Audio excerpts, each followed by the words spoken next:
కుటుంబం తరఫున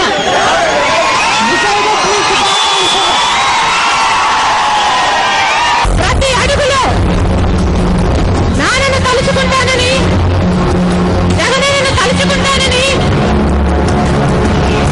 ఈ రాష్ట్ర ప్రజలు పడుతున్న కష్టాలను తలుచుకుంటానని మీకు మాటిస్తున్నాను.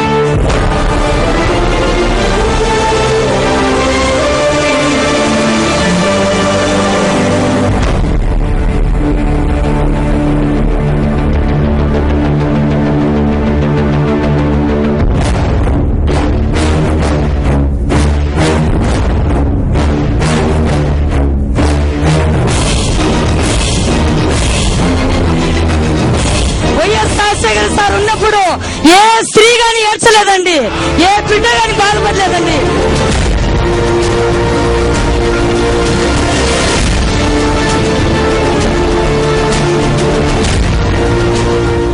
ఉదయించే సూర్యుడిని ఎవరు ఆపలేరని ప్రజలంటుంటే షర్మిల కూడా అవునన్నా ఉదయించే సూర్యుడిని ఎవరు ఆపలేరన్నారు. జగనన్న వస్తాడు, మళ్లీ రాజన్న రాజ్యం స్థాపిస్తాడంటూ ప్రజల నినాదాల మధ్య అధికార విపక్షాలపై నిప్పులు చెరిగారు. రాజశేఖర్ రెడ్డి చనిపోలేదు, మా గుండెల్లో ఉన్నారని ప్రజలంటే అవును ఇది రాజన్న తెచ్చిన రాజ్యమే అన్నారు షర్మిల. జనాల ఆప్యాయత, షర్మిల అభిమానంతో కూడిన మాటలు మహానేత వైఎస్ఆర్, ఆయన తనయుడు జగన్ ప్రజల హృదయాల్లో ఎంతగా నిలిచిపోయారో తెలియజేశాయి. షర్మిల పాదయాత్ర 100 కిలోమీటర్లు పూర్తి చేసుకుంది. అనంత ఆదరణలో మరో ప్రజా ప్రస్థానం స్పెషల్ ఎడిషన్ లోకి వెళ్దాం. చంద్రబాబు పాలనకు వైఎస్ఆర్ పాలనకు తేడా వివరిస్తూ 7వ రోజు పాదయాత్ర నిర్వహించారు షర్మిల. వైఎస్ఆర్ పాదయాత్ర చేస్తున్నప్పుడు విమర్శించిన ఆయనే ఇప్పుడు పాదయాత్ర చేస్తున్నారంటూ బాబును ఎద్దేవా చేశారు. జగనన్నను సీఎం చేసుకుంటే మళ్లీ రాజన్న రాజ్యం వస్తుందంటూ ప్రజలకు ధైర్యం చెబుతూ ఆత్మవిశ్వాసంతో అడుగులు వేశారు షర్మిల. చంద్రబాబు పాలనకు రాజన్న పాలనకు ఎంతో తేడా ఉందన్నారు షర్మిల. వైఎస్ఆర్ చేసిన పనులనే చంద్రబాబు హామీలుగా ఇస్తున్నారని చెప్పారు. తీసుకోరని తెలిసి అప్పుడు బాబు గారు ఏమన్నారో తెలుసా? రాజశేఖర రెడ్డి గారు చేస్తున్న వాగ్దానాలు నిలబెట్టుకోవాలంటే పాదయాత్ర చేయడం కాదు రాజశేఖర రెడ్డి, పోయి హిమాలయాల్లో తపస్సు చేయిపో, అప్పుడు నెరవేరుతాయి నీ వాగ్దానాలు అన్నారు. కానీ రాజశేఖర రెడ్డి గారు పాదయాత్ర చేశారు, ముగించారు, ముఖ్యమంత్రి అయ్యారు. ముఖ్యమంత్రి అయ్యాక ఆ వాగ్దానాలు నిలబెట్టుకుని మరీ చూపించారు. ఇప్పుడు మళ్లీ చంద్రబాబు నాయుడు గారు రాజశేఖర రెడ్డి గారు చేసిన పాదయాత్రను మళ్లీ కాపీ చేస్తూ ఆయన ఇచ్చిన వాగ్దానాలను మళ్లీ ఇస్తూ ఆయన ఆరోగ్యశ్రీ చేస్తాడంట, ఆయన ఫీజు రీయింబర్స్మెంట్ చేస్తాడంట, ఆయన రుణాలు మాఫీ చేపిస్తాడంట. రాజశేఖర రెడ్డి గారు చంద్రబాబు నాయుడు గారు 9 ఏళ్లు పరిపాలన చేస్తే ఏ ఒక్క రోజు కూడా రైతుల రుణాలు మాఫీ చేయాలని ఏ ఒక్క ఉత్తరం కూడా సెంట్రల్ కు రాసింది లేదు. కానీ రాజశేఖర రెడ్డి గారు ముఖ్యమంత్రిగా ఉన్నప్పుడు 12,000 కోట్ల రూపాయలు రుణమాఫీ చేపించారు. వైఎస్ పాలనలో రాష్ట్రం సుభిక్షంగా ఉందని, ఇప్పుడు రాష్ట్రాన్ని చూస్తే బాధేస్తోందని షర్మిల చెప్పారు. జగనన్నను సీఎం చేసుకుంటే కష్టాలు పోతాయన్నారు. ఒక రోజు వస్తుంది, ఆ రోజున దేవుడే జగనన్నను బయటికి తీసుకొస్తాడు. ఆ రోజున జగనన్న నాయకత్వంలో వైఎస్ఆర్ కాంగ్రెస్ పార్టీ అధికారంలోకి కూడా వస్తుంది. మళ్లీ రాజన్న రాజ్యం మనందరికీ లభిస్తుంది. రాజన్న కొడుకుగా రాజన్న ప్రతి ఆశయాన్ని నెరవేరుస్తారు. అప్పుడు రాజన్న కోరిక 1 కోటి ఎకరాలకు నీళ్లు ఇవ్వాలన్న కోరిక నెరవేరుతుంది. అసలు మన రాష్ట్రంలో గుడిసే ఉండకూడదు అన్న రాజన్న కోరిక నెరవేరుతుంది. అంతేకాదు జగనన్న ముఖ్యమంత్రి అయితే రైతుల కోసం ప్రత్యేకమైన బడ్జెట్ ఏర్పాటు చేస్తానన్నాడు. ఎందుకంటే 60% మంది ప్రజలు మన రాష్ట్రంలో రైతన్నలే.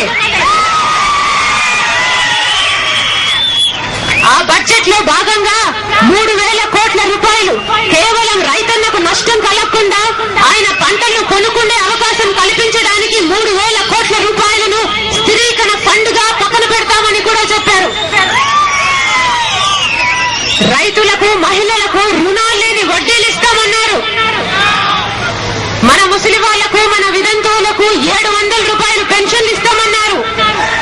కుమ్మక్కు రాజకీయాలకు నిరసనగా నల్ల బ్యాడ్జీలు పెట్టుకుని తనతో కదం తొక్కాలని పిలుపునిచ్చారు షర్మిల.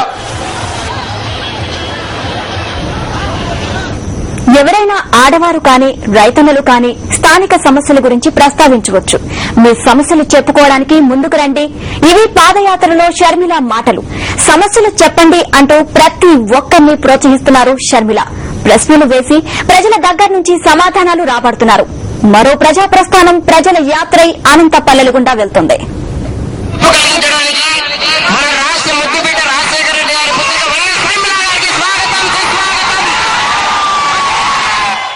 తాగడానికి నీళ్లు లేవు. తమ మండలానికి వచ్చిన ఇన్సూరెన్స్ ను మంత్రి రఘువీరారెడ్డి రాకుండా అడ్డుకుంటున్నారని ఓ రైతు ఆవేదన వ్యక్తం చేశారు. వైఎస్ఆర్ కాంగ్రెస్ లో ఉన్నామని తమను నిర్లక్ష్యం చేస్తున్నారని రైతు షర్మిల దృష్టికి తీసుకొచ్చారు.